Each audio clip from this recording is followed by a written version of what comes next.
கடலூர் மாவட்டத்தில் பெய்த கனமழையில் சிக்கி தங்கள் படகுகள் மிகுந்த சேதமடைந்துள்ளதாக மீனவர்கள் கவலை தெரிவித்துள்ளனர். அதிகாரிகள் தங்கள் படகுகளை பார்வையிட்டு உடனடியாக இழப்பீடு வழங்க நடவடிக்கை எடுக்க வேண்டும் என்று அவர்கள் கோரிக்கை விடுத்துள்ளனர்.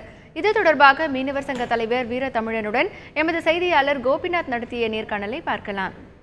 கடலூர் மாவட்டத்தில் கடந்த 30 நாட்களுக்கு மேலே பலத்த மழை பெய்து வருது. இங்கே பார்த்தீங்கன்னா மாவட்டம் முழுவதும் 90% மக்கள் கடுமையான பாதிப்பில் இருக்காங்க. இப்போ நம்ம நிற்கிற பகுதி பார்த்தீங்கன்னா கடலூர் மாவட்டத்தோட எல்லை பகுதி பில்லுமேடு, கிள்ளை உள்ளிட்ட 4 கிராமங்களில் மீனவர்கள் அதிகம் வசிக்கிறாங்க. இந்த 30 நாட்களில் அவங்க தங்கள் கடுமையாக பாதிச்சதாக அவங்க ஒரு வருத்தம் தெரிவிச்சிருக்காங்க. அவங்க கிட்ட இந்த பாதிப்பு குறித்து கேட்டு தெரிஞ்சுக்கலாம். அதை பார்த்தீங்கன்னா சார் 30 நாளில் நல்ல மழை பெய்ஞ்சிட்டு இருக்கு. உங்களோட வாழ்வாதாரம் எப்படி இருக்குது? எங்களோட வாழ்வாதாரம் சார் ரொம்ப மோசமாக இருக்குது. ஏன்னா எல்லா இடத்தையும் தண்ணி கட்டி போய் யாரும் தொழிலுக்கும் போக முடியல. காற்று கடலில் தொழிலுக்கும் போக முடியல. நிறையா போட்டுகள் சேதமாகிடுச்சு. சின்ன போட்டு, கை தொழில் போட்டு, எல்லா போட்டும் சேதமாகி போச்சு.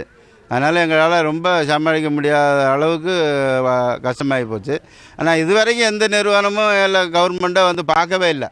அந்த புயல் எடுத்த அன்றைக்கி 2 நாள் பார்த்துட்டு போயிட்டாங்க.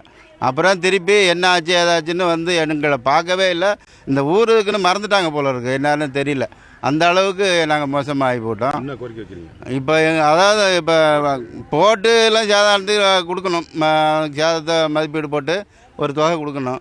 ரெண்டாவது இந்த சாப்பாட்டுக்கு போக்குவரத்து இல்லாமல் இந்த குடிசை வீடெல்லாம் இப்போ துணிமணியெல்லாம் இல்லாமல் ரொம்ப நாசமாகி சேரும் சேதியமாக கிடக்குறாங்க. அவங்களுக்கு ஏதாவது கொடுத்து அவங்களும் நல்ல மாதிரி கொண்டு வரதுக்கு ஏற்பாடு பண்ணணும் கவர்மெண்ட்டு.